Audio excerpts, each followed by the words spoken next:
কালো জিরা মৃত্যু ছাড়া কি সব রোগের ওষুধ?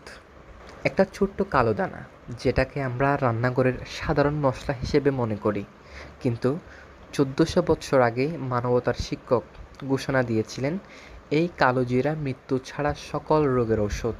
ভাবুন তো, যে যুগে আধুনিক মেডিকেল সায়েন্স ছিল না, সে যুগে রাসূল সাল্লাল্লাহু আলাইহি ওয়াসাল্লাম এমন এক বীজের কথা বলেছেন যেটা নিয়ে আজও গবেষণা চলছে।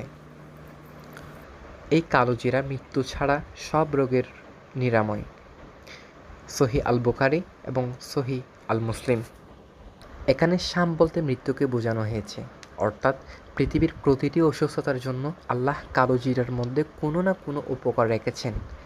ইসলামী চিকিৎসাবিদ্যায় কালো জিরাকে বলা হয় হাব্বাতুস সাউদা। আরব বিশ্বে শত শত বছর ধরে এটি ব্যবহার হয়েছে। অনেক আলেম ও চিকিৎসক বলেছেন এটি শরীরের রোগ প্রতিরোধ ক্ষমতা বাড়ায়, ঠান্ডাজনিত সমস্যা কমায়, হজম শক্তি উন্নত করে, এমনকি দুর্বলতা ও ক্লান্তি দূর করতেও সাহায্য করে। আজকের বিজ্ঞানও কালো জিরা নিয়ে বিস্মিত। গবেষণায় দেখা গেছে কালো জিরার মধ্যে রয়েছে থাইমোকুইনোন নামক শক্তিশালী উপাদান। এটি অ্যান্টিঅক্সিডেন্ট, অ্যান্টি ইনফ্ল্যামেটরি এবং ইমিউন বুস্টিং প্রপার্টিজ বহন করে।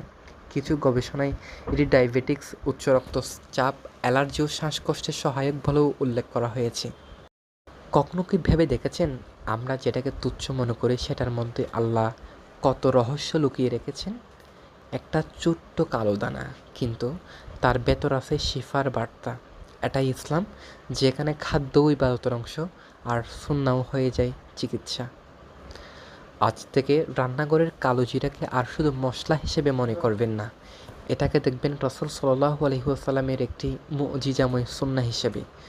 আল্লাহ আমাদের সুস্থতা দান করুন আর সুন্নাহর উপর আমল করার তৌফিক দান করুন।